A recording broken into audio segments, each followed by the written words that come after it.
idea how to.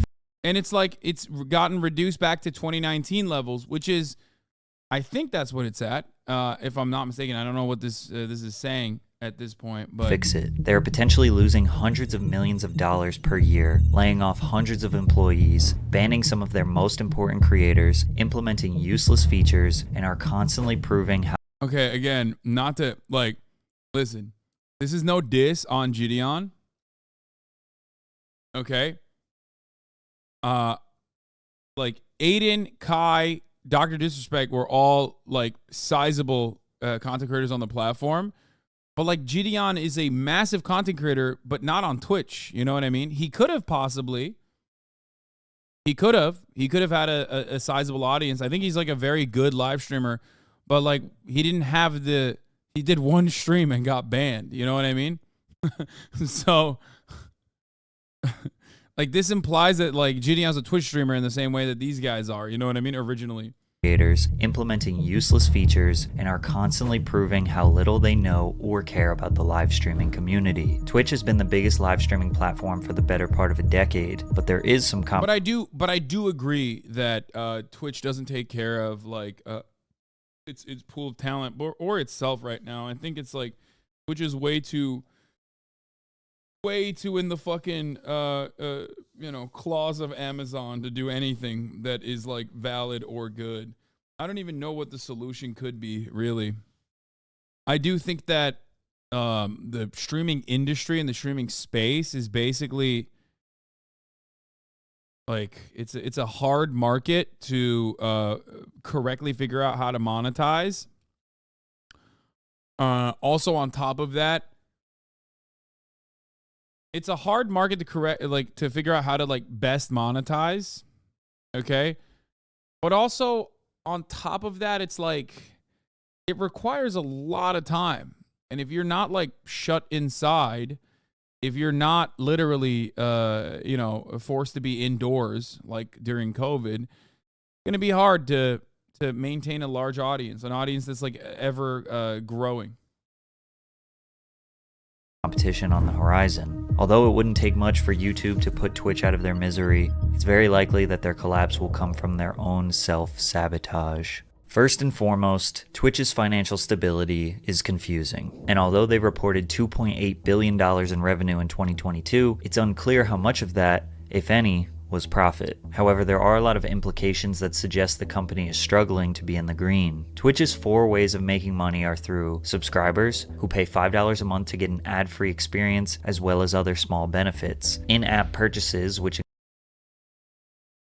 God, that would have been a perfect segue if only I hadn't run the ad break already.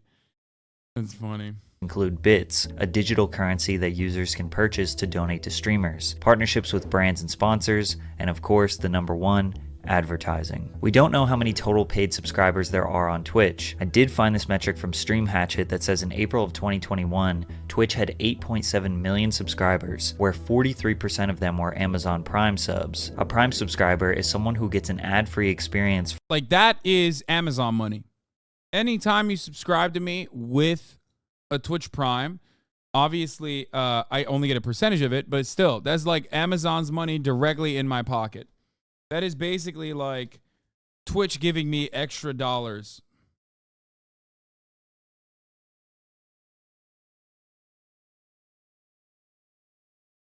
Collective ownership by the creators themselves would be ideal, right? People who do the work generally know the most about how the business should run. For $0, since they already have an Amazon Prime membership, because Amazon owns Twitch. Therefore, Twitch doesn't make any money on that sub. In fact, you could argue they're losing money since viewers are paying $0 and not getting ads, and Twitch has to pay creators $1 and some change for that Prime sub. Anyways, this graph indicates that in the month of April, Twitch had 4.7 million paid subscribers, times $5, which is 23.5 million, times 12 months average, which would be about $282 million in sub revenue in 2021. But Twitch... Yeah, there's no way. That was way outdated and inaccurate, by the way. That might be only be the US. Twitch is split up by regions and they're all kinds of autonomous. Yeah. On average receives between 30 and 50... $1 for Primes, what? Because he's saying $1 for Primes because like a subscription is $5, so the Prime is technically supposed to be $5, but Twitch takes whatever percentage. He's running it off of 50-50. So Twitch takes $0 off of the Prime, as far as I understand. Like in a regular Twitch subscription, on a 50-50 split, 2.5 goes to the creator, 2.5 goes to Twitch. On a Prime subscription, there is no 50-50 split because there's no 50% that's going to Twitch, and only 50% of that Prime subscription is going directly to you from the pocket of Amazon directly to you, the Twitch streamer. However, there's now regional pricing, which is different, which is not being mentioned in this video. Regional pricing for Prime, regional pricing for subscriptions in general. So a lot of that stuff is not factored into this equation. And I don't even believe that there's only that many subs across the entire platform. It's hard to do this kind of analysis because these companies are notoriously secretive about their own internal metrics. Twitch US doesn't ban Korean streamers, for example. That's all handled by their own regional office. Yeah. So I don't know. I don't know how to describe it.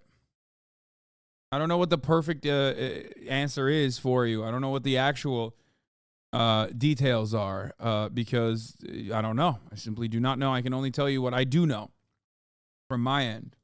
percent of that money, because for affiliate streamers, Twitch takes 50% or $2.50 of the $5 subscriber price, and for partners, they take 30% or $1.50 of the $5. So if we favor the high end of 50%, that would equal $141 million in subscriber revenue that goes to Twitch. But if Stream Hatchet's estimation of Twitch only having 4.7 million paid subscribers per month is wrong, and they actually have around 10 to 20 million paid subscribers per month, that would bring Twitch's cut between $300 and $600 million per year. Some people argue that Twitch taking a 50% cut of sub revenue is just an act of greed, because most of their money comes from advertising. Now, 141 to 600 million.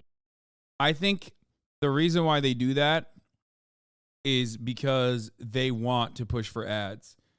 Because like even with his own metric, the widest of estimations, like it's not that much money in comparison to how much money they could be making through ad revenue or how much money they make through ad revenue, right? Like think about it. It's 2.8 billion, right? And he's talking like, $600 million of revenue coming in the highest estimate just from subscription money. So they want you to fucking, like, if they were actually making all the money from subscriptions, they would pump turbo, right? They would pump turbo. Why the fuck don't they do that? Because that's 100% going to Twitch. There's like a percentage that you get, I think, off of like however many turbo watchers are avoiding ads on your stream or some shit. But like,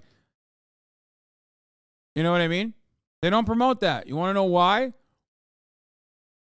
Because they want people to make money off of advertisers. They want users to make money off of advertisers. That's why they have the ad incentive programs.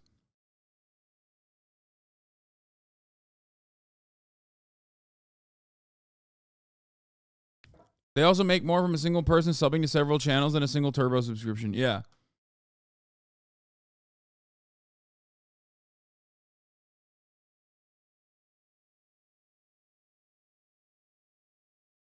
You cannot tell me they were not making money when they had creators who were 2K Andes getting $40,000 a month. Only a matter of time before subscriptions don't let you skip all the ads, though. I hope they never do that, because that would be fucking devastating. No one would ever buy a subscription. They would eviscerate sub revenue for their Twitch streamers. They would cut their Twitch streamer revenue dramatically. Most people would just leave too. They'd be like, what the fuck am I watching this shit for? Like, there's no way to avoid the unskippable ads. Like, that's crazy. Anyway, ads are how they make the money. Ads are also how Twitch streamers who are now doing the ad incentive programs make more money than they did prior, even if they had, a decent amount of subs.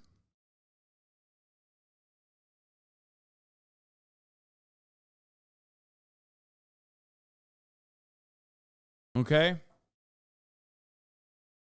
$1 is nothing to scoff at, but compared to $2.8 billion, I could see why people make the claims. However, it seems like Twitch needs this money to keep their business from failing. According to a blog post in November 2022, where Twitch president Dan Clancy, who is now the CEO, announced that creators who make over $100,000 in sub revenue will no longer get their 70-30 split. It will go down to 50-50, and over time, all creators will split the sub revenue 50-50 with Twitch. Why? Well, because it's too expensive to run Twitch. Delivering high definition, low latency, always available live video to nearly every corner of the world is expensive. Using the published rates from Amazon's Web Services Interactive Video Service, or IVS, which is essentially Twitch video, live video costs for a 100 CCU streamer who streams 200 hours a month are more than $1,000 per month. Now, what they said here is very misleading. If you want to start your own live stream platform, you can pay for Amazon IVS, or basically Twitch's infrastructure. The problem with Dan's statement here is there is simply no way Amazon is charging Twitch the same rate that anyone else would be charged for using IVS. Why wouldn't Amazon do that? Well, again, because Amazon owns Twitch. Amazon would charge me or you $1,000 per month to deliver HD live video to 100 concurrent viewers at 200 hours a month. I may hate Kig, but they literally proved that shit wrong. First of all, they don't. Kig literally proved this completely wrong, by the way. No, they don't. They didn't prove it wrong. What do you mean? Kig just has an endless amount of money that they would dump because in their minds, they think Kick in their minds think that it's like fine as long as there's like a massive funnel to create or to bring in new watchers into cryptocurrency gambling. I'm saying it's not that expensive to run Twitch. No, you're absolutely wrong, brother. As much as I fucking shit on Twitch for all of its inefficiencies, I don't agree with you on that. Live web hosting is profoundly expensive. The only reason why Kick is doing it, which by the way, Kick also uses like IVS, which is they're paying Amazon Twitch to exist for the record.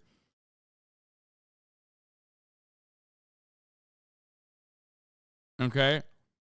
The reason why they're able to do that is because it's marketing dollars that they're giving away to Amazon, ironically.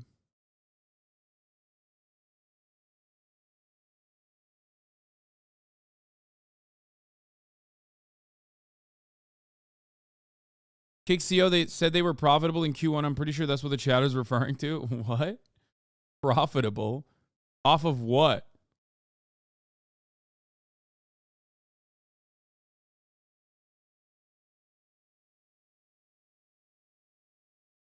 There's no data behind it. I don't believe that at all. It's not like they have shareholders that they have to like fucking reveal correct information. They can say whatever the fuck they want for the most part. I'm not mistaken. I'm sure Steak is profitable. Don't know how profitable Twitch would be. If Amazon is charging Twitch retail, it's simply an accounting fiction because they are all under the same umbrella. Amazon cannot negotiate against itself. Someone is winning. Claiming their revenue for AWS means that they can cry poverty to us. Yeah, no, they can flip numbers. But if we're being real, like, no, the cost associated with like running live web hosting servers is not cheap. Live web hosting is not cheap. Anyone who tells you that it's cheap is lying. They don't understand that. Profitable there means they aren't going negative on Kick because the viewers they funnel to Stake and take money from. Yeah, okay, that's how they're profitable. If they're profitable that way, then I believe it.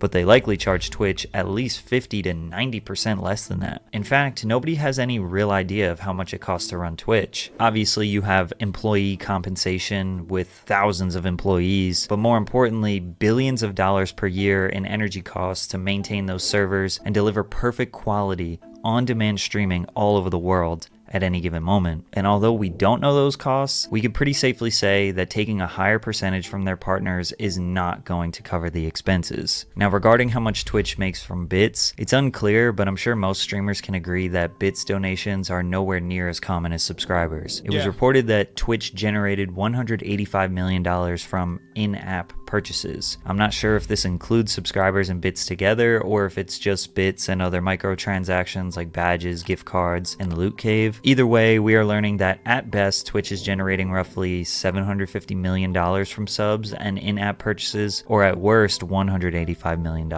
Regardless of what the real numbers are, we know that without a doubt, Twitch could never survive on just paid subscribers and in-app purchases, yeah, which means that likely the $2+ billion in revenue they generated in 2022, pretty much it comes from advertising and brand partnership. No, but it's mostly advertising.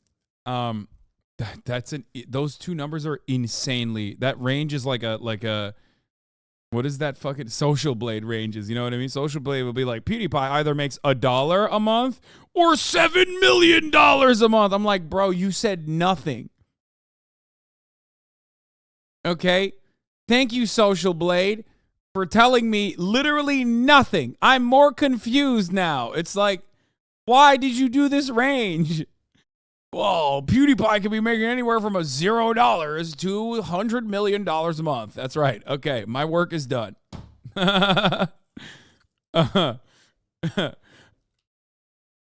Anyway, I don't know why I turned into Tony the Tiger there for a moment, but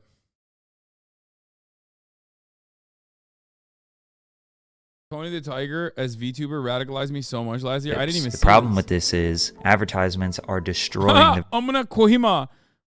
I'm gonna skid him. Kebab. Wait, whose channel? This might be his channel. There's Turks in his chat. experience. Creators have a terrible revenue split with Twitch, which has led to a near 10% decrease in average viewership and watch time for the past 2 years. We all know how annoying ads No, average viewership declined for the last 2 years because of COVID. Anyone that says there's any additional reasons for why that's the case, other than COVID, hayır. Sen çıkarır mısın? Aman Allah Allah. Peki anne. It's wild. Wouldn't it go up for COVID? No, in the past 2 years is 2023. Past 2 years means 2021 when it hit the peak and has been in decline and has been in a steady decline since then is due to one reason or the other. Except a lot of the factors that he is mentioning here came after the decline had already started. Okay? Like if you look at, where is this? This is probably like, what website is he looking at, chat? He's looking at, I guess people died? No, that doesn't have anything to do with that. Get out of here. Probably Gnome, right? What is it? What was it? Sully Gnome. Like Twitch's stats and analytics for the past 365 days, if you look at like here. Twitch stats in the long term. Looking at average viewership. Going up. Like in 2016, in January 2016, peak viewers is 1.2 million. Average viewership across the board in January 2016 is 646,000. Then it peaks at, May 2021 at around 3 million average viewers and like 5.8 million peak, right? There's higher peaks, but the average drops from there that point on. This is the highest number of average viewership that Twitch has seen. May 2021. Now let's go back to before COVID. December 2019, our average viewership on this wonderful website is 1.1 million views, okay? COVID is what basically pops Twitch off. Because everyone is at home, children are not going to school, and so they're watching. There's obviously other factors that you need to account for. International markets that are opening up. You know what I mean? I don't know if there were any new initiatives that open up international markets, but I'm sure that's relevant as well. Okay? But overall, it peaks, but the lowest point, according to the Patrick CC video, was December 2019 and before, right? We are still double almost or more than double the average viewership of December 2019. December 2019, 1.1 million views. April 2023, 2.4 million average views. So the way that Patrick CC made it seem like Twitch is on the decline, it's like fucked up, it's really bad. Yeah, of course it's not going to hit the peak. Of course it's not going to hit the average viewership. The platform still doubled pre-pandemic though. Does that make sense? You guys understand?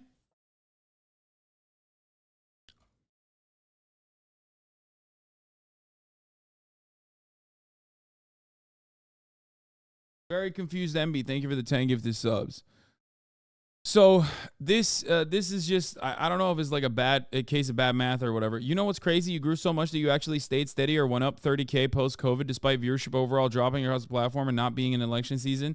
So that means you actually have been blowing up massively on Twitch. It's even more impressive that your content isn't tailored towards kids, so you're maintaining high viewership with adults who have much less time to watch streams than you. Sorry, I just had to glaze a little.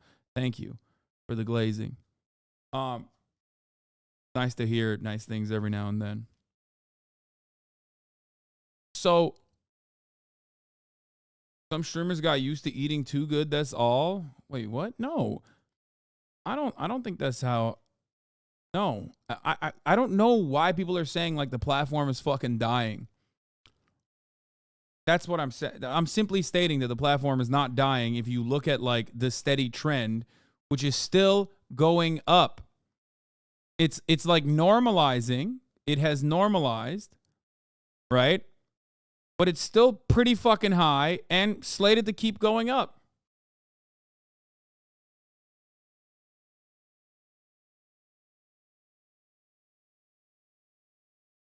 Ironic because, yeah, it is kind of what Pinely was stating. Yeah, I was thinking about that a lot today, which is what he was saying is that, like, you know, commentary videos sometimes, like, engage in junk science a little bit to justify a preconceived notion that they have. I don't agree with this, or at least the numbers don't agree with it. Twitch is always had a problem bringing new users onto the platform. It's always been their biggest weakness. I remember them talking about this even before Amazon bought them. Yeah. Is there a point to responding to that video? If Twitch was really dying, it would have just been shut down a long time ago.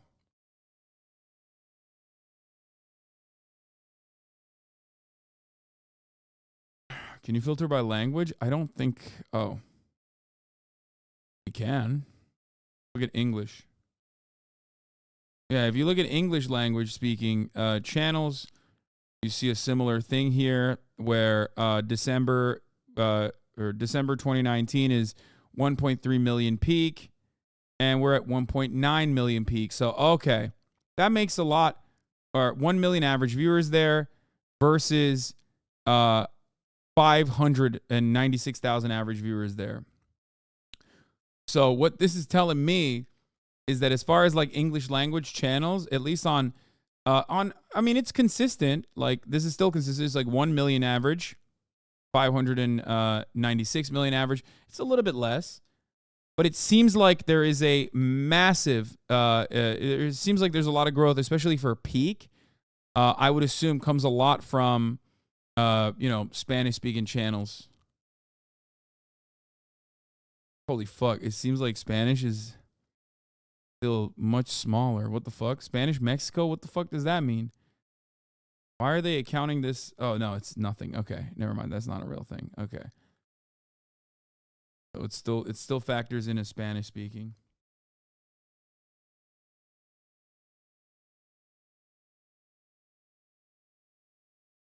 Damn, bro. It was nothing in like 2017. Dude, COVID fucking made the Spanish speaking community into a behemoth. Look at this, 250,000 average viewers right now. That's great. So,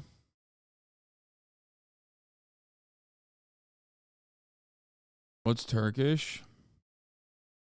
Turkish has probably grown too. I mean, every market is well, never mind. It actually is like not that big of an increase. Never mind. 38,000 average viewers. And in December, 16,000. Okay. That's, double.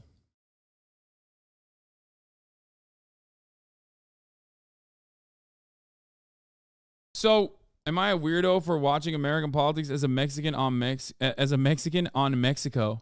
But you are entertaining, brother? No, you're not a weirdo. There's plenty of people who do that. The real weird one is like Japanese viewers that I found out when I went to Japan, who don't even speak English as their first language. It like blows my mind. Like what they're doing out there. I'm a snow Mexican in Snow Mexico, and I'm a mod. Okay, that's Canada. That's different. Of course, Canadians watch American politics. English is still your first language.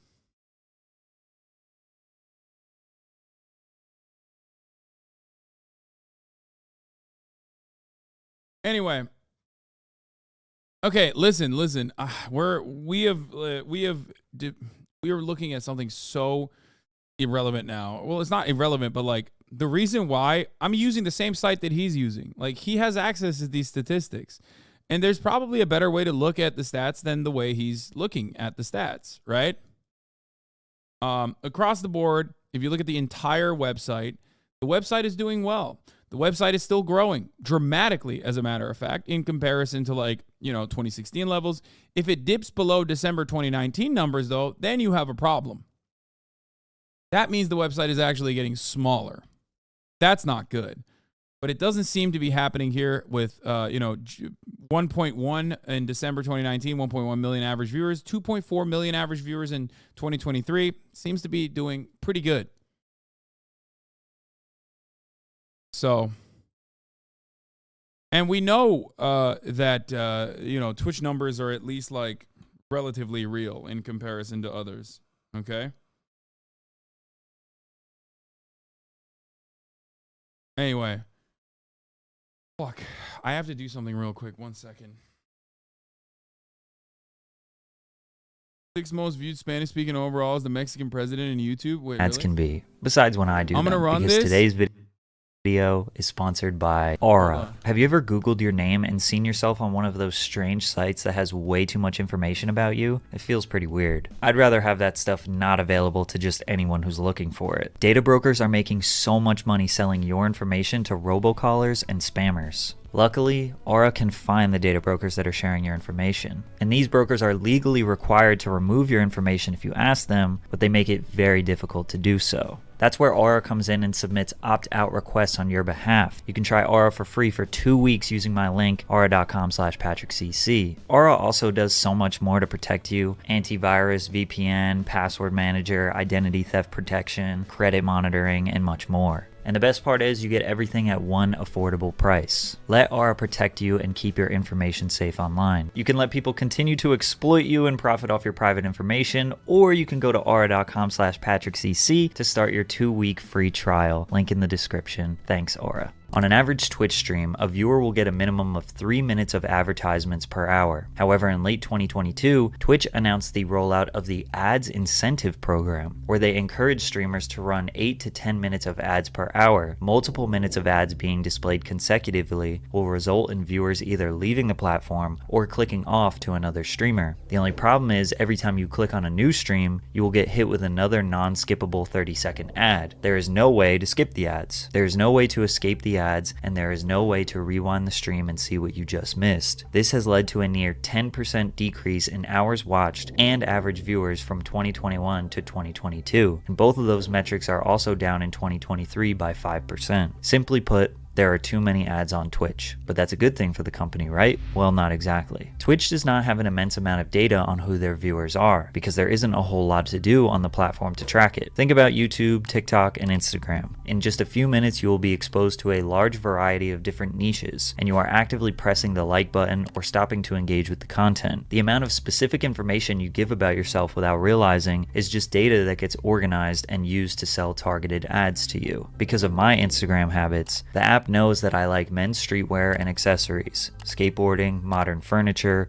rap music, and golf, so they can send me ads related to those things. All Twitch knows about me is that I watch I'm Dante a lot, and that he's my favorite streamer. So they could maybe guess what I might be interested in based on what they think I'm Dante's viewers like. And because of this, most advertisers don't feel comfortable using Twitch because they don't know if they are truly selling to their target audience. Are you drinking water? When you advertise on YouTube, a brand like Pampers can target as specific as 28-year-old married women that live in the eastern United States and are pregnant or just had their first child. And YouTube can run ads so that mostly viewers who fit in that category will see those ads. If Pampers went to Twitch with that target audience in mind, they would simply not know where to run the ads. The only thing that Twitch knows is that their audience is mostly men ages 13 to 35 who like video games. This eliminates a huge chunk of potential revenue because only a small amount of brands want to advertise to that audience. Energy drink brands, unhealthy snack brands, car brands, and other men's lifestyle brands love advertising on Twitch, which leads to interesting sponsorships like QT Cinderella baking a cake on a live stream, but with a Manscaped partnership that says "We save balls" on the screen. To make things worse for advertisers, every deal has to be a long conversation with the ad sales team at Twitch, back and forth emails, phone calls, contracts, a process that takes forever. But any brand or individual can simply go to YouTube, click start advertising, and run a campaign without ever talking to anyone. Twitch will never be a real competitor if they don't figure out a way to get more reliable data on their users and create a programmatic ad system so brands can sell to their audience without relying on communication with a Twitch employee. And because of their inability to produce substantial revenue, they hired internal leadership who would shift the focus away from creators and towards driving profits. The senior vice president of global creators, Constance Knight, created a new initiative: cut costs, cut costs, cut costs. Oh, okay. Sorry, I had to deal with something. Fuck, I'm gonna run it back. I have to, because one, I care about what Patrick CC has to say. I was running. Okay. I was running around. Realizing is just data that gets organized and used because of an immense amount of too. And both of those metrics are also down in 2023. Viewers either leaving the platform or clicking off to another streamer. The only problem is every time you click on a new stream, you will get hit with another non-skippable 30-second ad. There is no way to skip the ad. Your streaming stick costs $216,000 based on the AWS calculator. I know that's full price, but still. Yeah, that's fucking insane, dude. Like, no, I don't believe that. That would be ridiculous. If I am costing Twitch $216,000 per fucking stream, and like, you know, and there's just no fucking way. There's just no way. They would be super out of business, dude. That's crazy.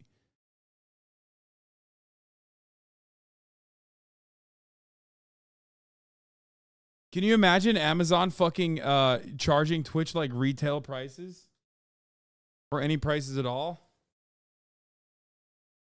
Yeah, dude, me and XQC are actually destroying the one of the most successful e-commerce giants on the planet. There's no way to escape the ads, and there is no way to rewind the stream and see what you just missed. This has led to a near 10% decrease in hours watched and average viewers from 2021 to 2022, and both of those metrics are also down in 2023 by 5%. Simply put, there are too many ads on Twitch, but that's a good thing for the company, right? Well, not exactly. Twitch does not have an immense amount of data on who their viewers are, because there isn't a whole lot to do. Wrong. So wrong. Twitch just doesn't deliver that data to anybody else other than like advertisers. No, that's crazy. Dude, Amazon, brother. Amazon has all the data. What do you mean? And Twitch has all the data too. Most websites have all the data. Let's be real. Like random fucking websites. You think random websites aren't like, you know, botting everything that you have? Like not botting, but you know, they have a tremendous amount of data.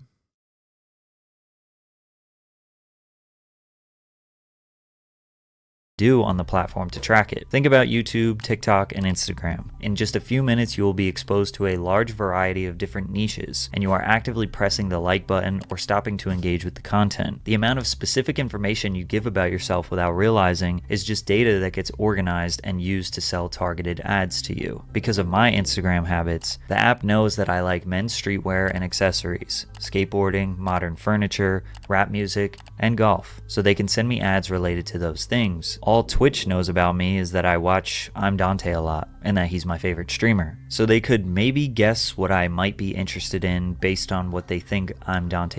No, that's not how this works. He's linking this metric overall hours watched of 2020 to 2021 to some new feature delivering ads without taking any consideration of external factors like, COVID. Yeah. So, number one, COVID. He has a point. No, he doesn't. No, he doesn't. He doesn't even have that point for any website whatsoever. You can get additional targeting. Okay, listen. You can get additional targeting data that is catered directly to the type of content that you're watching. But this would mean that cookies don't exist. This would mean that all the clicks that you're making outside of the website are not trackable somehow by Twitch, which is not the case. This would imply that Amazon data is not working. There's multiple different ways. There are multiple different ways that Twitch is tracking so much information and serving it to advertisers. That's crazy. Every website does this. It's like thinking that CNN.com only has information on their audience by what kind of news articles they're clicking on. Sure, that can serve as an additional way to do psychographic profiling.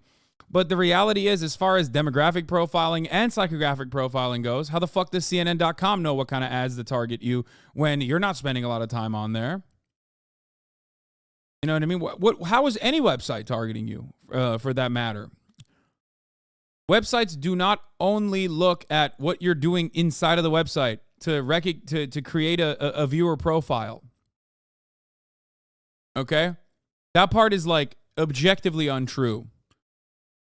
You are correlating two different things. Just because Twitch is owned by Amazon doesn't mean Amazon can relate that data to Twitch. Besides, let's say it is. What can you get out of it? Nothing is more reliable than getting demographic data from TikTok, for example.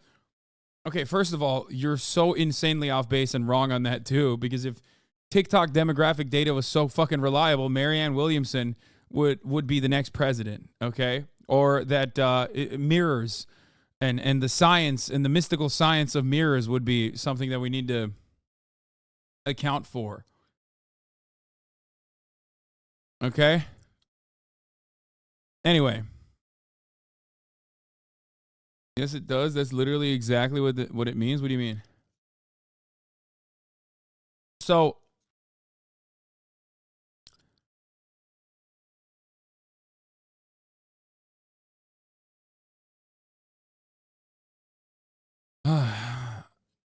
as someone who's worked in advertising for 10 years, he's completely off base with this. Cookies track your data and browsers absolutely communicate with Amazon and every website for that matter to apply ads on the page. The way he's presenting this is, though, in order to get data, people would have to submit a fucking survey or something. Good video, but this component is incorrect. Yes, I think so. I think this is very incorrect.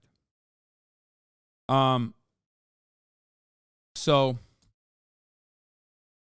yeah, software dev and former marketing engineer, you are correct. Chatter is wrong. Yeah. I don't know why people don't understand that. Obviously, TikTok, due to the content that you're consuming on TikTok, has a better psychographic profile that they can craft off of you and figure out what to market to you better. Like people who don't understand how light reflects on mirrors are more susceptible to buy pink slime, for example. Let's say TikTok can figure that out. Okay. And TikTok might not communicate that proprietary information that they have access to with other platforms, and that's fine. But ultimately, if you're talking about Twitch doesn't track any of your data, they have no idea who's watching, that's crazy. That's just objectively wrong. That's not how web marketing works. They know everything. They know everything. They can purchase it from data brokers too, but they also directly know everything because of cookies. and trackers and Amazon. So if you are finding like super tailored ads here on Twitch and shocked by it, well, don't be shocked by that. It's happening because they have your demographic profile perfectly down. I'm an ex-analyst for Amazon. Let me tell you, the vertical integration for data for Amazon Twitch is a very important part of Amazon, as it allows them to build a profile on viewers who are either in their prime spending period or of their life or getting right into it, I'm sure.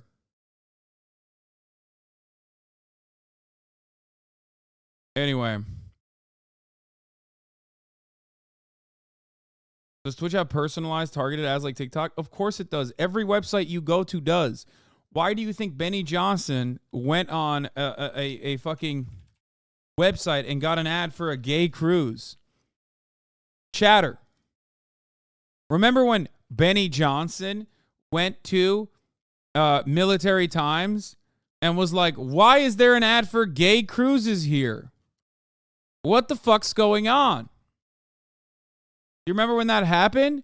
That's because it has nothing to do with Military Times, and it has everything to do with what websites Benny Johnson's looking at. Do you think the Military Times was like, oh, Benny Johnson's really interested in the Navy, let's serve him a gay cruise ad? No. I mean, that would be funny. For the sake of this argument, that would be a funny thing to say, but it would be objectively untrue. They wouldn't be like, well, Benny Johnson is only focusing on the Navy, so he's probably gay. So let's give him the gay ad. That's not how that works. It works because every single person that goes on any fucking website has a shitload of trackers and cookies. All of their data and their demographic profile is collected from both your browser, your fucking computer that you're using, your phone that you're using, to the individual websites that you go to and the shit that you click on.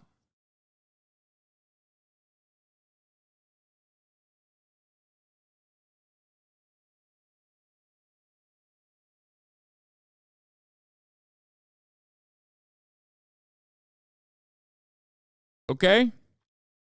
Hopefully that's a little bit more informative for everyone. His viewers like. And because of this, most advertisers don't feel comfortable using Twitch because they don't know if they are truly selling to their target audience. This is objectively untrue. Wow, this is so wrong. Oh my God, every part of this video is wrong. I'm not even like dick riding Twitch at this point. And I'm not at all, actually. I think there's a lot of fucking issues on the platform. But that is crazy. This is the most wrong thing. What? No, man. Major advertisers love Twitch. That's so wrong.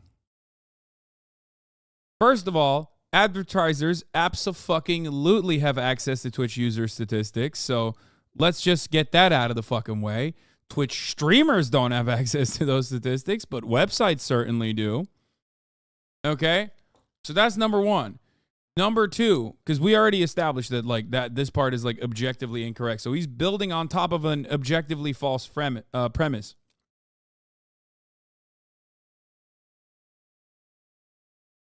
Cosbruja72, thank you for the 10 gifted subs. So Twitch actually doesn't have an issue with advertisers not rushing to their platform. If anything, they originally had an issue with not being able to serve ads. What do I mean by this? Twitch's ad space is primo. You have an entirely captivated market of heavily fucking loyal fandoms that are watching every ounce of a broadcast. Okay? And these are unskippable ads. Think about how fucking insane that is. If anything, they're dickheads for doing the unskippable thing and not serving better ad tech. They should serve better ad tech. That's a major problem for Twitch. Something that I've even talked to the president over. I'm like, you got to figure out a different way. Focus initiatives on like finding better ad tech, because right now unskippable ads are bad. It's really fucking bad. Oh, and pre-rolls are really bad, and I think pre-rolls will inevitably go away. Now, having said that, advertisers, the idea that like advertisers don't love Twitch is crazy.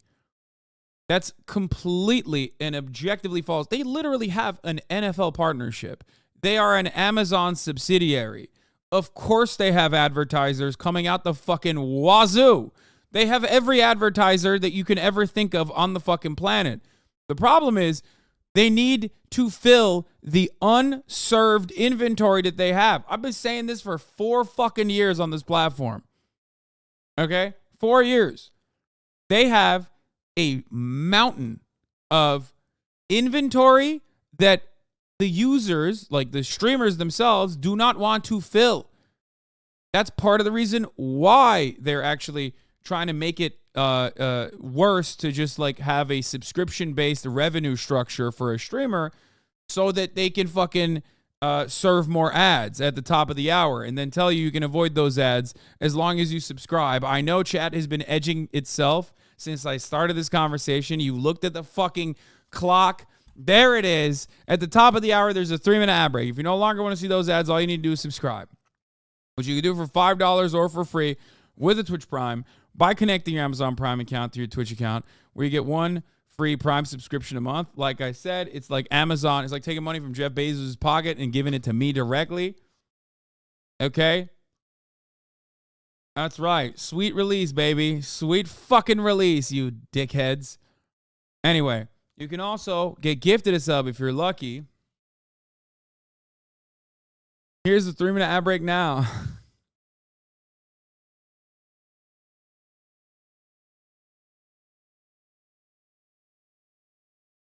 Anyway. Audience. Are you drinking water? When you advertise on YouTube, a brand like Pampers can target as specific as 28-year-old married women that live in the eastern United States and are pregnant or just had their first child. And YouTube can run ads so that mostly viewers who fit in that category will see those ads. If Pampers went to Twitch with that target audience in mind, they would simply not know where to run the ads. That's not true. What? No, that's not true. The only thing that No, that's just what they say out loud. What the fuck? No, Twitch absolutely can do that. What do you mean? What? That's just not Twitch wrong. knows That's is not that their true at all. audience is mostly men ages 13 to 35 who like video. Bro, they did. Come on, Patrick. What are you doing? Hit me up next time. Like, I will give you more information on things like this than what you currently are speculating on. This is like, this is just so wrong, dude. What the fuck? No, that's, I don't even know what to say about this than that how wrong it is. I mean, anyone who's ever done a 3.5 second stint in marketing in any capacity will look at this video and go, oh my God, this is so wrong. It's so incredibly wrong.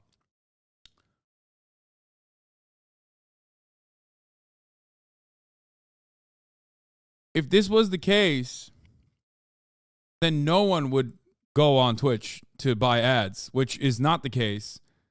Plenty of fucking companies are buying ads on Twitch. If anything, originally, one of the issues was that there was too much space to run ads and too many advertisers that wanted to run ads, but unfortunately, not enough streamers running ads.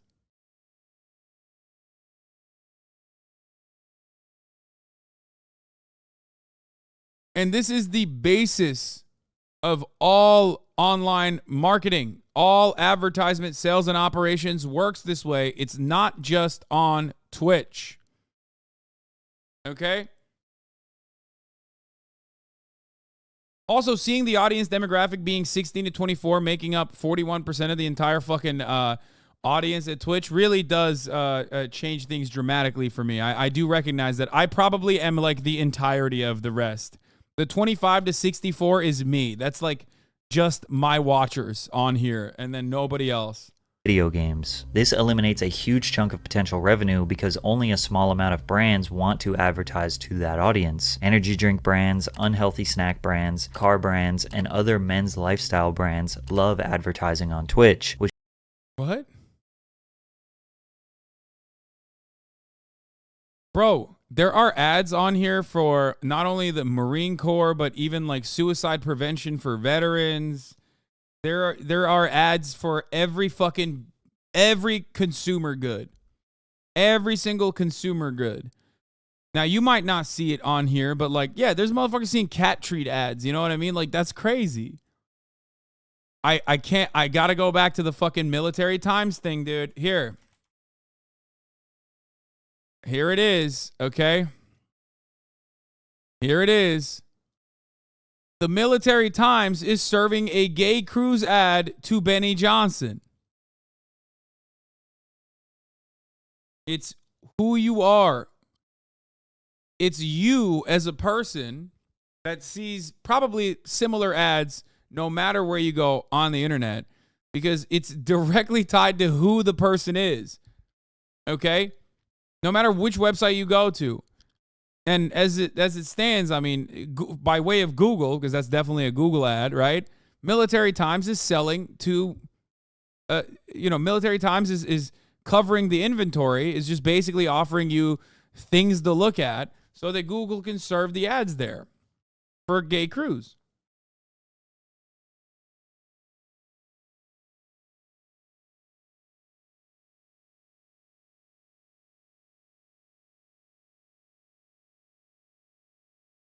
Which leads to interesting sponsorships like QT Cinderella baking a cake on a live stream, but with a Manscaped partnership that says, okay, now this is native advertising. Okay, 2 different types of advertising here. I can't believe I'm putting my fucking biz dev hat on for a second.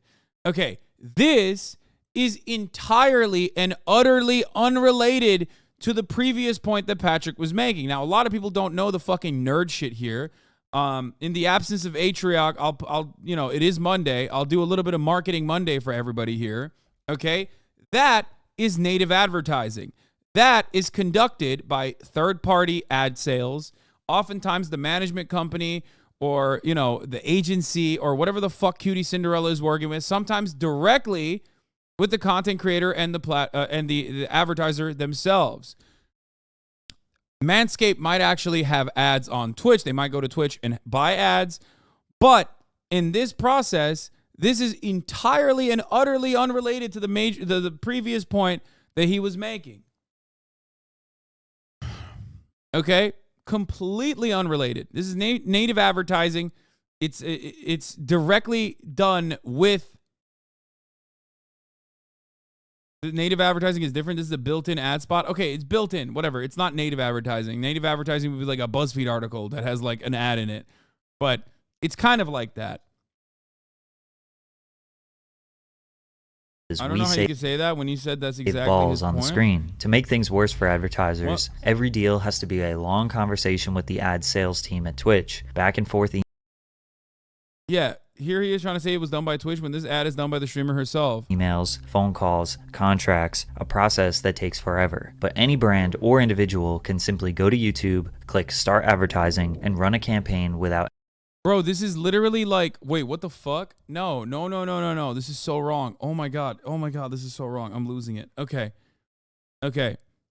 This is like looking at a YouTube, right? Like looking at a YouTube account. Like fucking, this video itself was sponsored by Aura or something, right? Like some fucking like protect your privacy account and being like, YouTube has no advertisers. That's why only the brands that only go on YouTube is Aura and buying ads for Aura. Like that's wrong. That's just objectively wrong. It has nothing to do with anything, as a matter of fact. If you think that Twitch doesn't have like a custom, I don't even know if they have a custom portal. I'm not a brand that has bought ads on Twitch, so I can't tell you the back end. But the idea that like Twitch itself doesn't have a round-the-clock, 24/7 working advertisement sales team is ridiculous. Of course they do. I know that they do. That part I know they do. They have an ad service. They have an ad service that's so successful that they probably even, sell it to other people. Oh, here it is. There you go. Amazon ads. Advertise your brand with solutions on Twitch. Premium video. Above the fold. Unskippable. Inventory. Desktop, mobile, tablet, console, and streaming TV. First impressions takeover. Exclusively. 1 day advertiser per geo. Displayed to viewers during their first watch broadcast of the day. display ads, homepage headliner, super leaderboard, the IAB standard unit that keeps viewers engaged as they browse for content, which is a clickable ad, the medium rectangle, the stream display ads, the IAB standard ad that appears on the lower third part of the creator's live stream. And then on top of that, they have the custom products, which is when you get into like brand integration and, the bounty structure that they have.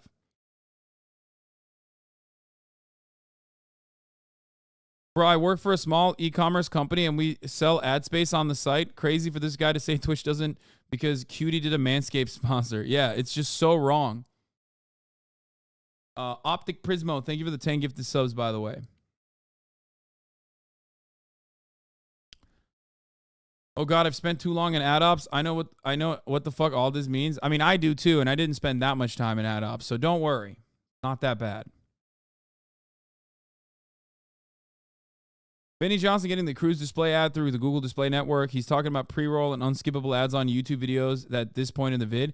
I know, but even then he's wrong because the unskippable YouTube ads that are also being done through the Google AdSense structure, okay, it might be easier to purchase, I guess, but ultimately you still have a Twitch Amazon ad portal, and on top of that, like relationships with the platform itself. If you're like a major fucking commerce company, you know what I mean?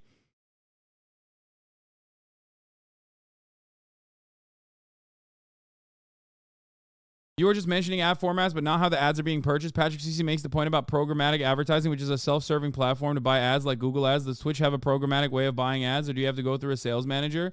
This part I do not know, but I'm sure that there is a programmatic ad buying on Twitch as well.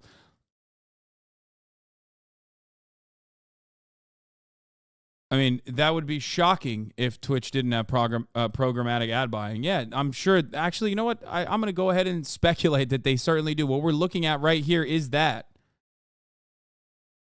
Because Twitch is an Amazon company.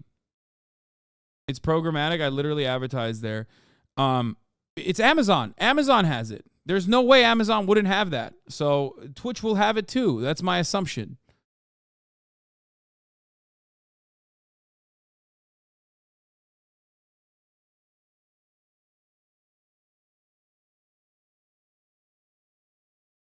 Why doesn't Twitch advertise Twitch Turbo but still has it available? But there will be likely some human oversight because what? Yeah, they started years ago. Let's see. You just Googled marketingdive.com. Which, by the way, again, did you see that? Did you see that pop-up? Did you see what happened in that pop-up? And it went away? Do you know what that was? That was the website saying, you're being tracked right now, okay? You're being tracked. We know everything about you, and we will serve you ads depending on what your, what that caters to your very specific desires and needs. We know you better than your family. Here it is. Amazon starts selling Twitch ad inventory programmatically. This was published in 2020 of September 14, which is actually kind of late to the game, if I'm being real. Surprising that the programmatic ad spend started in 2020.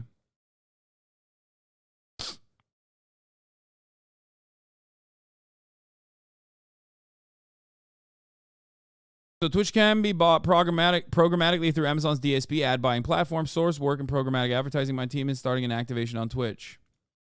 Yeah. So he's wrong on the tracking side, as we established, okay?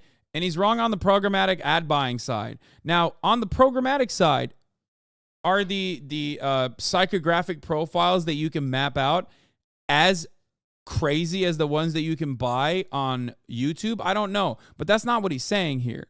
He's making it seem like Twitch doesn't have this component, which it clearly does, because it's an Amazon company. Of course it does. Ever talking to anyone. Twitch will never be a real competitor. The irony is that, like, I don't think Twitch will exist in 7 years, which is funny because, like, I agree with, I guess, the point that he arrives at, maybe. Like, I mean, it could. I'm not, like, as hardliner as, like, Twitch is going to go away, but because we are on the whims of Jeffrey Jebediah Bezos, okay, ultimately.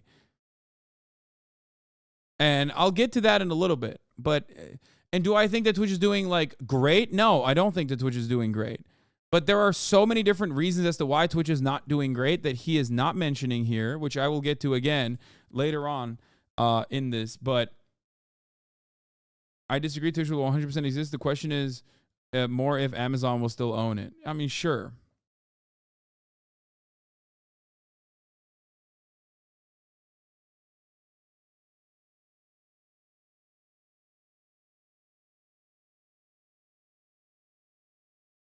Competitor if they don't figure out a way to get more reliable data on their users and create a programmatic ad system so brands can sell to their audience without relying on communication with a Twitch employee. And because of their inability to produce substantial revenue, they hired internal leadership who would shift the focus away from creators and towards driving profits. The senior vice president of global... No, that's just Amazon doing Amazon shit. That's just like regular tech shakeup shit.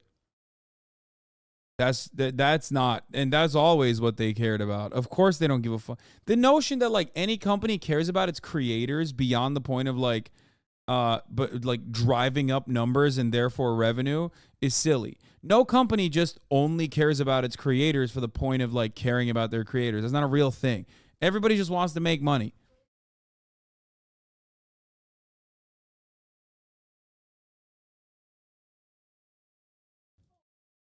Okay. YouTube? You think YouTube cares about its creators? What are you, fucking crazy? No one cares. You think TikTok cares about its creators? Fuck no. None of these companies care about their creators, man. Maybe some of the top, but even then, not really. Global creators, constant... Old Twitch cared about its creators? What the fuck are you talking about?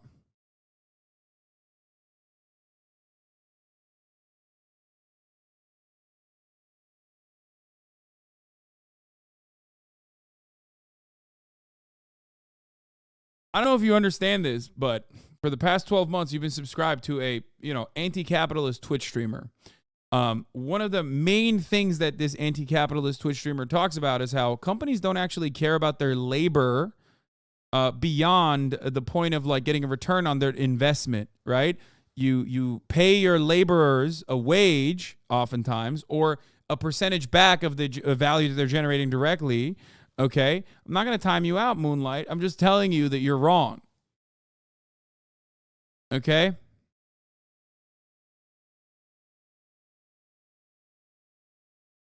That's crazy.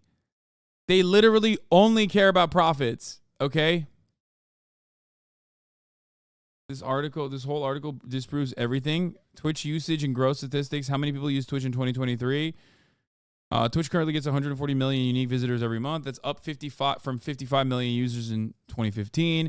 107,800 live Twitch broadcasts are going at any given time. The U.S. is the biggest share of live Twitch viewers. It's home to nearly a quarter of its all viewers.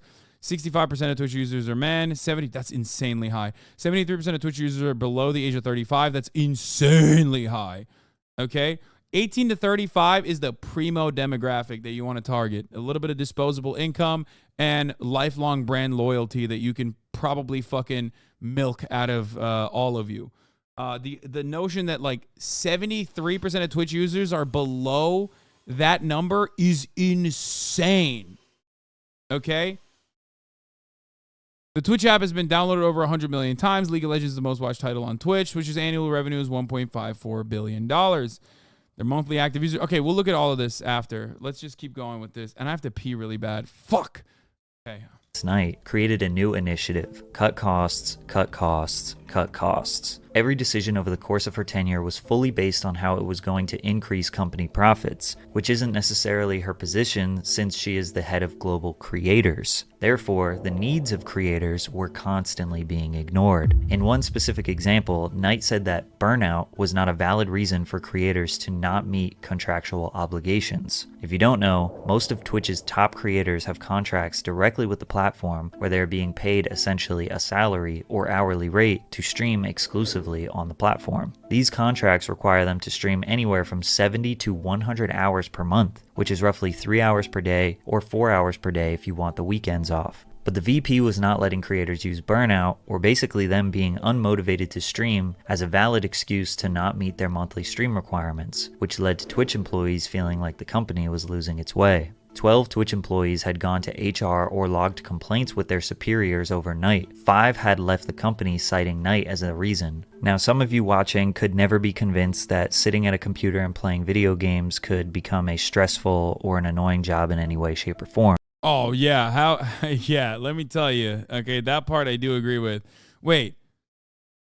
Have contracts directly with the platform. Also, why am I not in any of these videos? Like, am I not one of the top creators? Like, what's going on there? Knight wrote that burnout is a pervasive issue among longtime Twitch streamers, was not a valid reason for creators not to meet contractual obligations. That part is insane. I didn't even read this article. What the fuck? That's crazy. That's crazy. I did not know that she said that. Because that's insane. For creators to not meet contractual obligations. If you don't know, most of Twitch's top creators have contracts directly with the platform where they're being paid essentially a salary or hourly rate to stream exclusively on the platform. These contracts require them to stream anywhere from 70 to 100 hours per month, which is roughly 70 to 100 hours.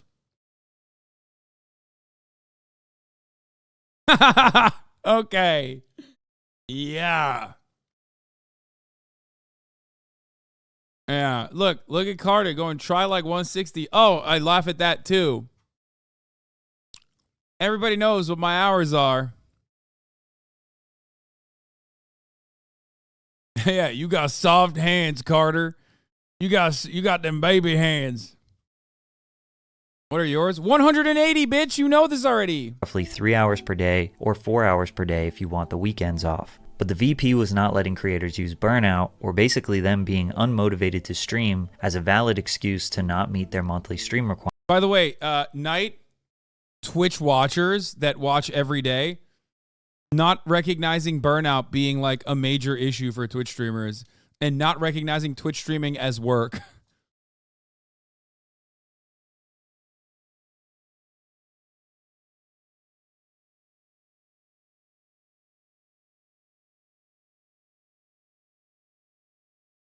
Requirements, which led to Twitch employees feeling like the company was losing its way. They're required 9 hours a day, 5 days a week. Is that what that comes to? I don't know. I mean, I stream 7 days a week, and I usually go above that anyway. But the notion that what was I gonna say? The idea that like fucking 9 hours of like regular white collar work is identical to fucking 9 hours of Twitch streaming is silly. I'll be honest.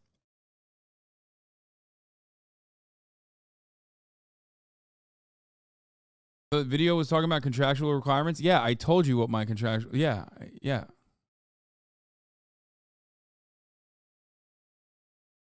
Azan, I love you, baby, but please tell me what other job you could just skip a week or a month of work because I'm tired and stressed. Burnout is not really a good reason.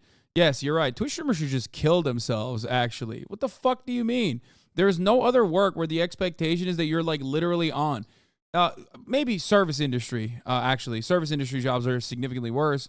But like, even then, service industry jobs, like there's like an aspect of which where you can. I'm just saying, I work a blue collar job and I get laughed out of the door if I tried that. First of all, you should be able to do that at your blue collar job. That's number one. Okay. So weird that you would like turn around and be like, oh, Twitch streaming, fuck you. I'm in a blue collar job. You're just in New Jersey. You're in the United States of America in a blue collar job. So you can't do that. In other countries, burnout or any kind of like, any kind of like health complication that renders you unable to, I never said fuck you. I said I love you. Wait, I don't think you said fuck you. I never said you said fuck you. What? Calm down. That's not what I'm talking about.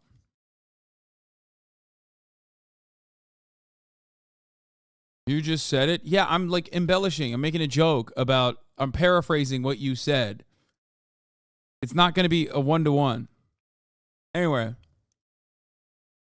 The key thing is should be able to, but most can't. I know, which is why it's silly. But you're basically just saying because it's a Twitch stream and like, your only experience with Twitch streamers probably is someone like myself or XQC that live like, I mean, we do live like gremlins in many ways, but like have incredible lifestyles that obviously people would love to have, that also on top of that are seemingly just like sitting there and like looking at dumb shit online and playing fucking video games and eating our toenails on camera, which you would love to do.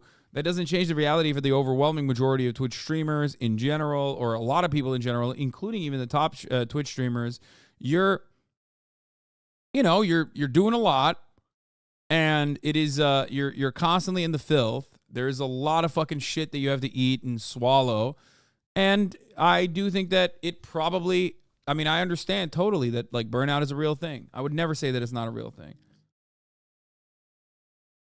American indoctrination at work, Lamont. In Germany, you're guaranteed Kur, which is basically up to a 3-week counter burnout spa at a resort-like space. Wait, really?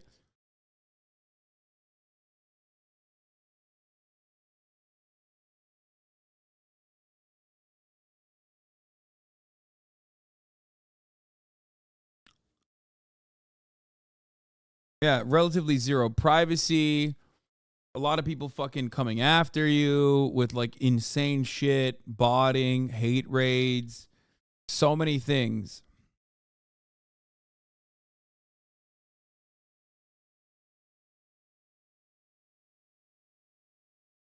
Yeah, the problem is when people say Twitch streamers, they just think of the top creators.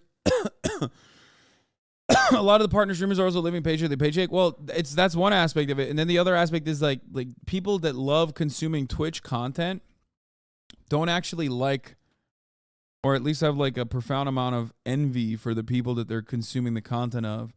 They're either like stands and develop like these relationships with the content creators, or they just fucking despise the content creators after developing that relationship for being like, I could do what he's doing.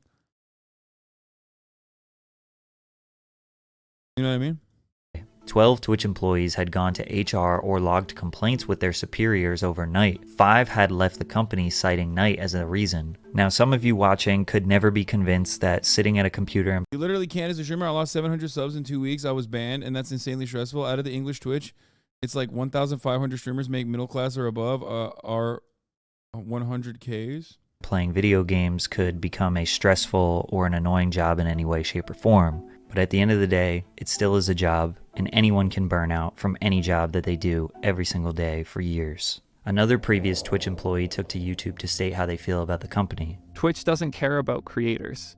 Twitch cares about looking like they care about creators. Everything Twitch has done for the last 4 years has been with the goal of feeling like they understand and care. Although this could seem like an employee who is just upset about being fired, Twitch has shown time and time That works both ways. To be fair, both creators and consumers have disdain for one another. Bro, come on. Like, I'm not saying that this is equivalent with respect to like workplace conditions or the amount of pay. Obviously, it's not. But it's like saying that like waiters hate their fucking customers. You know what I mean?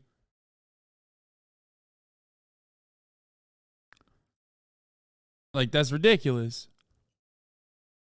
There's great customers, and then there's like fucking horrible customers. That's just how it is. If you ever met me out and about in the fucking real world, you know that I have no hate for my fan base at all, or Twitch watchers in general. I recognize that I'm in the position that I'm in specifically because of you motherfuckers that sit here and watch me, okay? That's it. But ultimately, there are some fucking dog shit chatters in every community, especially this one, that come in and say some dumb shit specifically to get a rise out of me or the content creator themselves, whoever it may be. And it's frustrating.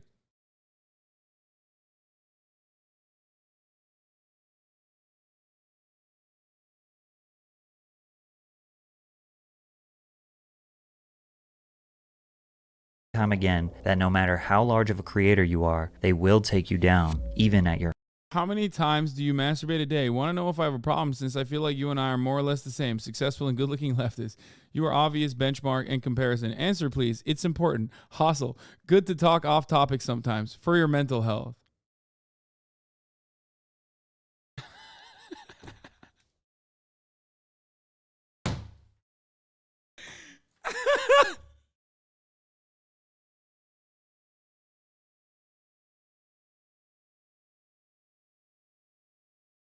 Am I crazy? I want to know how many times he jerks off a day. I can't be alone.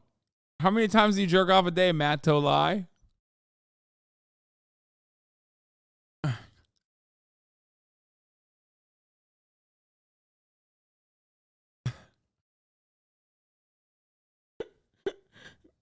Like, this is so important to him that he literally had to, like, interrupt the broadcast and be like, listen, what's going on here? I need to know. Wait, did he fuck off after I literally... Bro, he can't type because he's cranking, dude. He can't type. Answer still, though. Wait, no. That's a one-handed type.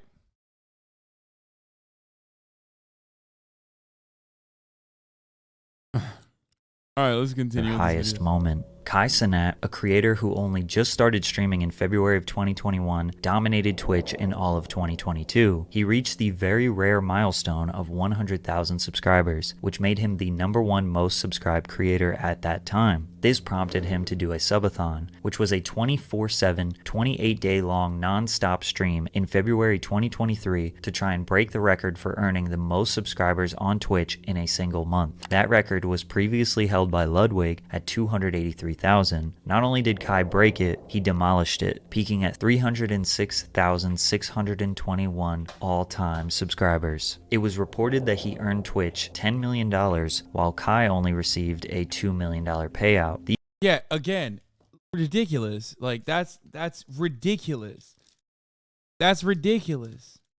Why would you put that in your video, man? Like, who said that originally? Like, someone just made that up. It was like DJ Academic said it.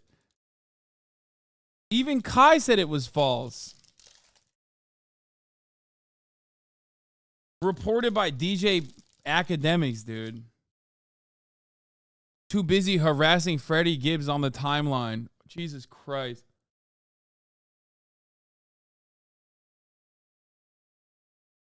These numbers were false, and Kai did not appreciate the Oh, thank God. narrative. Twitch made $15 to $20 million Did not pre-watch. That's how you know. on Kai Cenat, and Kai only brought about $2 million back to the. Bro, where y'all getting these numbers from? Where are these numbers coming from? Because now it's a narrative that Oh, you're in the culture if you're keeping up with that one? Yeah, he's being gross, dude. DJ Academic is being so fucking gross with the Freddie Gibbs shit. Like, chill out, bro. I'm just a black man who's getting used for millions and millions and millions of dollars. Kai breaking the sub record was huge news, covered by publications like the BBC and Bloomberg, and most of us would assume that Twitch would do anything to boost Kai up. After all, he made history on their platform. At the very least, they would try to use this amazing moment. I mean, look at the guy underneath. He literally left. The other guy also left. Not Iron Mouse, though. She's here.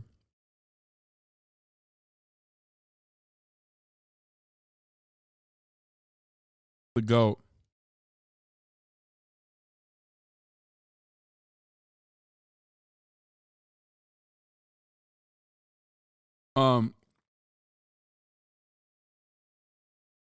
Burnout is real. A Twitch streamer has to be live to make money, whereas other content creators don't. A YouTuber makes money while they sleep. Yeah, and then YouTubers get mad at Twitch streamers when they make money when they sleep. No, I mean, it's different. It's different. I mean, there's differences. There's a lot that's hard about like making YouTube content too. Let's be real. Big subathons are a gimmick though, let's be honest. Absolutely. And it sucks. To show the world what wonderful opportunities there are for creators on Twitch. They could squeeze out more press with Kai and do campaigns to get more people or brands interested in live streaming. But no, instead, they sent him a $100 pair of sneakers and banned him from their platform. It better be a contract in there. Oh! Congratulations, Kai, on your huge accomplishment. We are so proud of you. Laura, Anna, and all of your Bro, that shit was so ugly. friends at Twitch. Unfortunately, there was no contract in that package. Twitch did not see enough value in Kai to offer him a streaming contract, or they are making a very strategic. Isn't Kai's content cycle proof that Twitch is manufacturing creators burnout to write off their revenues? That's an interesting perspective. I haven't thought about it like that. You guys are so whack. Business move. Twitch is very top heavy, meaning the top creators are making all of the money. Only 5% of Twitch streamers made over $1,000 in 2021, and 50% of all of their revenue comes from 1% of their creators. Kai became a 1%er without getting an exclusive contract, which means Twitch. A lot of Twitch streamers don't, though.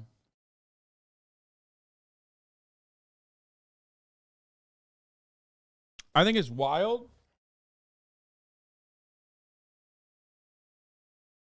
Can you explain that again? The Wall Street Journal found that the top 1% of paid Twitch streamers command over 50% of all direct platform revenue, and that only 5% of streamers have made over $1,000 from direct platform earnings so far in 2021. Yeah, which is very top heavy.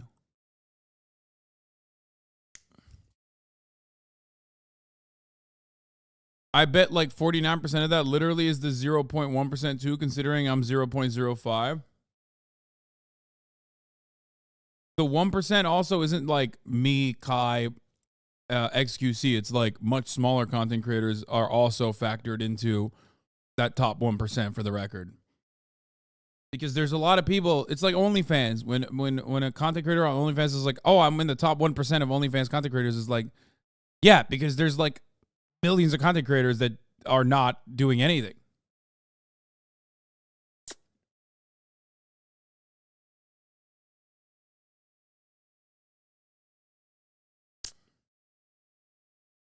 Art Dweeb says, bro, I used to be the top 1% and I had like 20 average viewers. Yeah.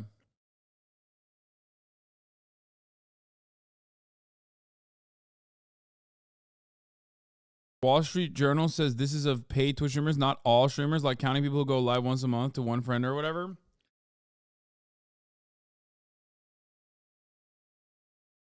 Comes from 1% of their creators. Kai became a 1%er without getting an exclusive contract, which means Twitch is profiting immensely off him. It seems like they are not giving him a paid contract. It's really not that big of a deal. Yeah, I think it betrays like Kai's accomplishment a little bit, because Kai's not just a 1%er.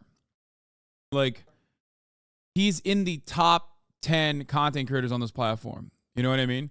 When you're in like the top 500 content creators of this platform, those are the guys who are making most of the money for the platform. Okay? So 1% in that regard is like, it doesn't matter. It could be 30 views. It could be fucking 100,000 views. You know what I mean?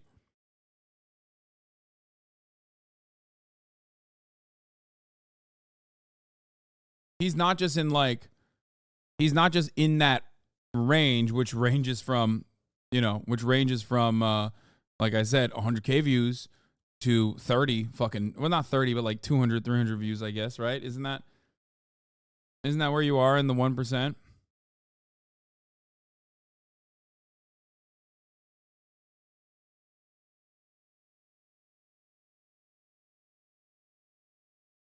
Why does NMP Lol not know that?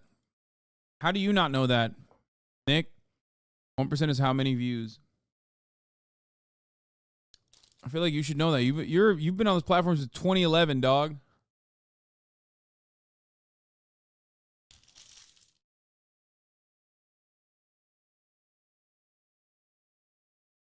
I just assumed they're the best, to be honest. Don't think about the plebs, and then failed to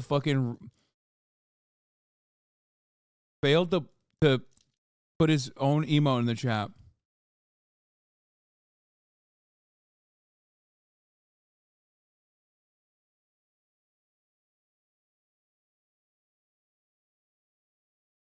Boomer. Because they don't think he will leave. His largest audience and main financial vehicle is on Twitch, and if it was up to them, they wouldn't give streamers contracts to begin with. They want to get to a point where they aren't as reliant on the top 1% of creators. So if someone leaves the platform, they will be just fine. YouTube. That's not true. Twitch wants the top content creators to stay on the platform as cheaply as they can. There was a time and place when the marketplace was way more competitive, where they would literally fucking drop the money bags on you. They will never do that again. That was a big mistake, in my opinion, from like if I am to put my capitalist hat on for a moment, gigantic mistake. And now they're doing the exact opposite, where they're just like trying to, you know, milk you even harder, as hard as they can off of the revenue that you're generating. When did you take it off? Never. I never take it off. I put it on and I still have it on. I love capitalism always and forever. That's my favorite.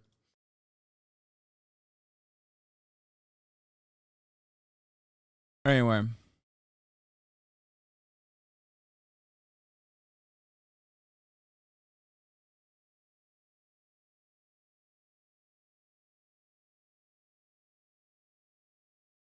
YouTube has 600 creators with over 10 million subscribers. If 20% of those people stopped creating, YouTube wouldn't be hurting financially. Eventually those creators will be replaced, but Twitch 1%ers can't be replaced as quickly or as easily. Maybe Kai is a transitional point for... That's not true. Kai is someone who replaced someone else at Twitch. What? No, man. Kai is literally, like, technically replacing someone. You know what I mean? Kai is the example. Twitch streamers are only not replaceable if there are competitive platforms out there that they can take their audience to. And even then, Twitch is like trying to figure out if that actually is taking away their market share. And they have realized that it doesn't.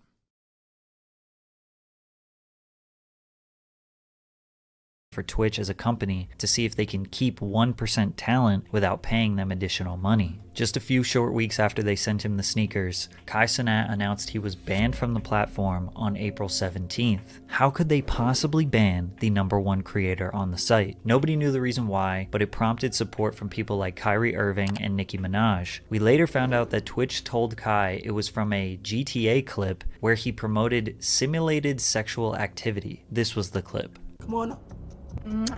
5, 4, 3, 2. Oh my God! My boss! Maybe I shouldn't show this. I don't know if you got banned for this. He pretended like he was receiving services from a fake woman in a video game. Meanwhile, there's a ton of real... Oh my God. Yeah, that ban is bullshit, but immediately we go to fucking pools, hot tubs, and beaches. Let's go. Important category for Twitch. Let's take a look at what's going on here. What's going on in this important category? Wait a minute. What? Viewers high to low? Sorted by viewers high. Wait, hold on. This important category has the #1 stream is Florida fishing, brother. Hell yeah. Yeet, yeet, baby. Better get them fishes, okay? At the beach. Streaming until my type joins. I don't know what that means, but 777 viewers? Huh.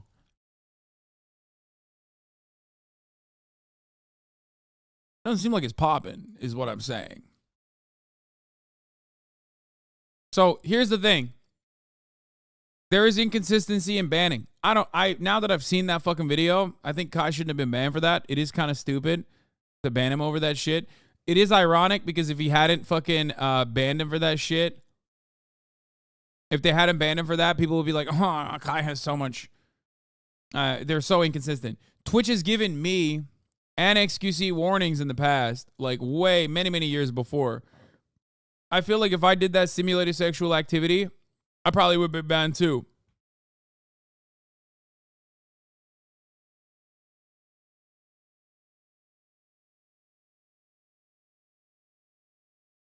Real borderline sexual activity on that website, let alone simulated. Twitch is just reminding him that he, no matter how big he is, will not... Yeah, they literally banned they shut down the strip club in Grand Theft Auto No Pixel for that reason.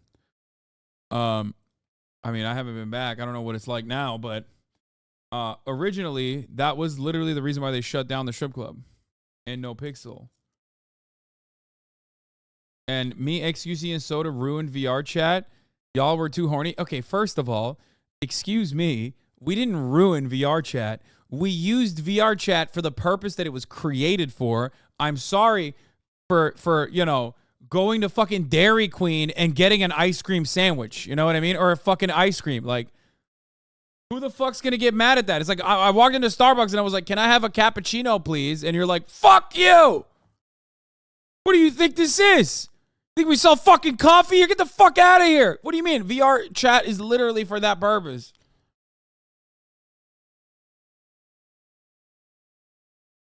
If anything, we didn't go hard enough. We didn't even explore the fucking furry territory that aggressively.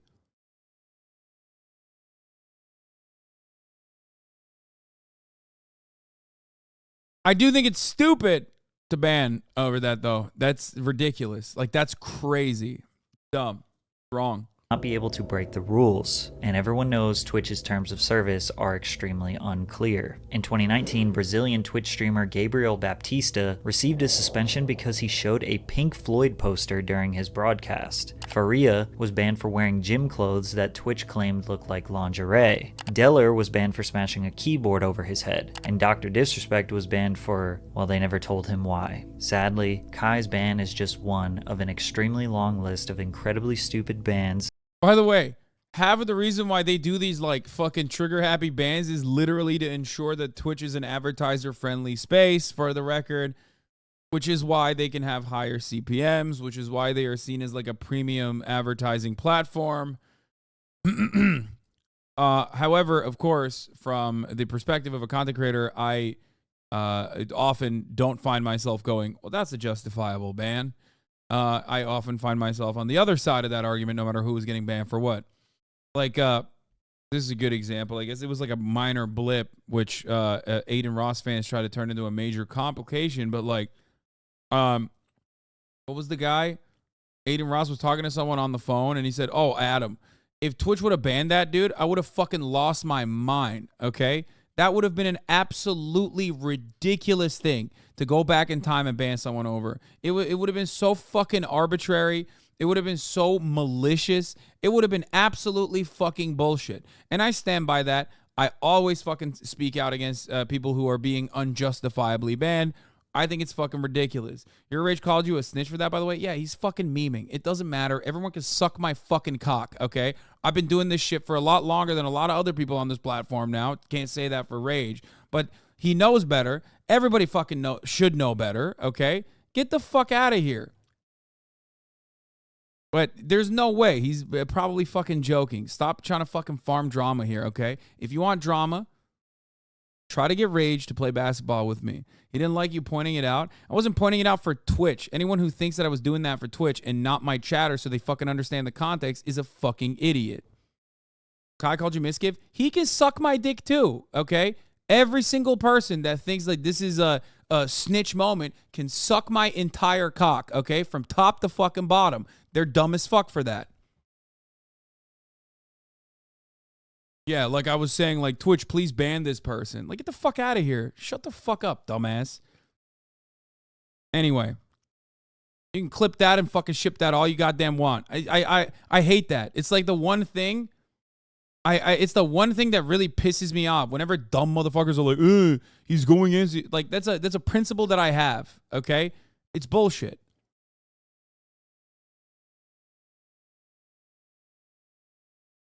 Bro, that's going to get clipped. Why? Yeah, whatever. I'm pissed off. That's fucking bullshit if he actually said that.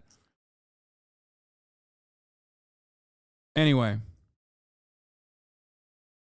It's for context to my chat and nothing else. And if they had fucking actually turned around and like banned, what is his name, DDG over that shit, they're fucking pathetic and delusional if Twitch did that shit, okay?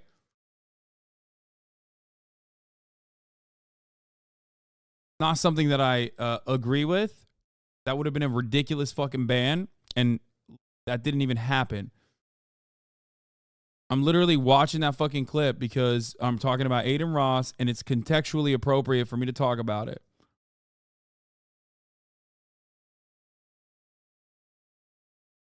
Anyway.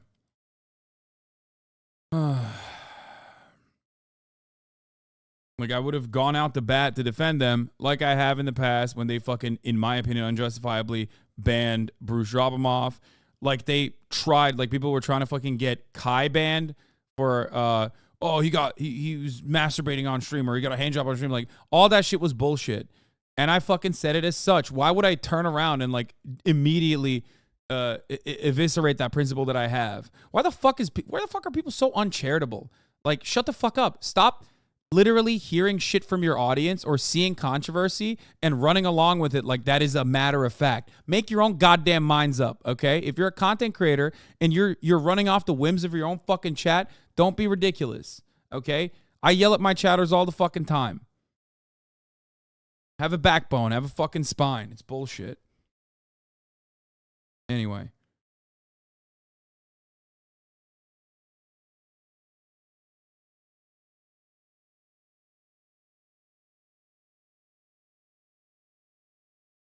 That Twitch has given out and will continue to in the future.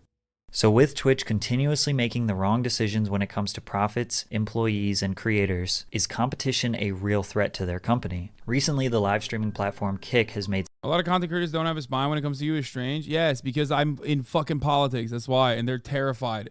And they're terrified of this audience too. They think that like we're going to come after them and fucking cancel them or some shit. And it's just like much easier for them to just like avoid. And like it is literally better for a lot of like top content creators to collaborate. Easier for a lot of top content creators to collaborate with someone like fucking Aiden Ross than it is for someone like myself, because they think that like my audience is like woke people that are gonna fucking cancel them or some shit. some noise after their $30 million plus deal where they exclusively acquired Aiden Ross. Kick works and looks exactly almost like Twitch. The main difference is that they have a much more lenient terms of service. Streamers can gamble, say and do just about anything they want without getting banned, and the biggest thing is that they are offering creators a 95% cut of their subscriber revenue. Jared FPS, a Kick streamer, highlighted his Kick earnings at $3,800 for 800 subscribers, which would be about $2,000 on Twitch. However, I don't think this is going to be enough to really compete with Twitch. Think about Drama Farmer successfully baited you. Rage literally talked about the DJ shit for 10 minutes. He wasn't genuinely upset about it. Yeah, I mean, they did. They baited me. And I do get mad. It's like, because if it's true, okay, send me the clips. I want to see. Because if it's true that, like, Rage, who I like a lot, and Kai are like, yeah, he's snitching, fuck this guy, and they're not just, like, memeing, then that is fucked up. Okay? Like, that is actually fucked up, because that's bullshit. Be a little bit more charitable, man. What the fuck are you doing?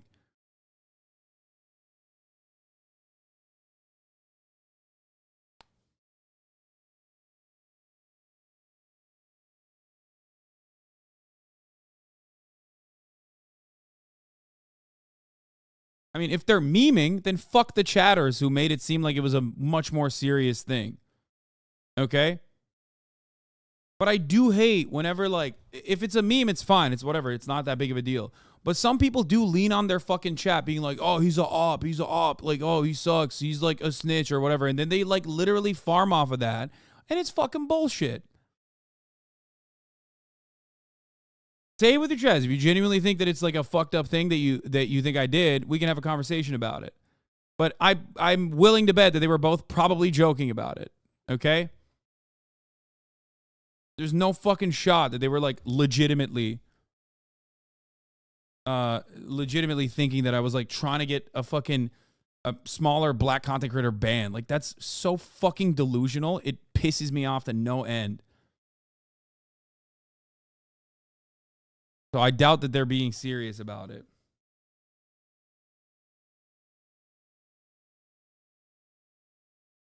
Pussy ass content creators like constantly fucking going off the whims of their audiences to be like, huh, I don't know anything about this guy, and I don't really give a fuck about anything he's done in the past. But, you know, people in my chat don't like him, so he must be bad. I'm just gonna fucking make it seem like he's a bad guy. Doesn't XC farm off a chat about you? Yeah, he does. About all of the problems I highlighted in this video. Kick is going